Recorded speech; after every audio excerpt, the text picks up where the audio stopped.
মন্ত্রী পদে শপথ নিয়ে ভুয়ো এসসি/এসটি সার্টিফিকেট দেওয়া অফিসারদের বিরুদ্ধে পদক্ষেপের হুঁশিয়ারি দিয়েছেন ক্ষুদিরাম টুডু। ইচ্ছাকৃতভাবে শিক্ষা থেকে আদিবাসীদের বঞ্চিত করে রেখেছিল তৃণমূল সরকার।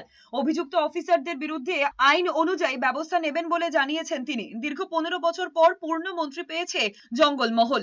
শিক্ষক ক্ষুদিরাম ঘরে ফিরতেই উৎসবের মেজাজ বারিকুলের বাগডুবি গ্রামে। পেশায় শিক্ষক ক্ষুদিরাম টুডু 2016-2021-এও রানীবাঁধ কেন্দ্র থেকে বিজেপির প্রার্থী হয়েছিলেন, কিন্তু দুবারই পরাজিত হন। কিন্তু 2026-এ ভোটে জিতে শুভেন্দু অধিকারীর মন্ত্রিসভায় পূর্ণ মন্ত্রী হিসেবে দায়িত্ব পেয়েছেন।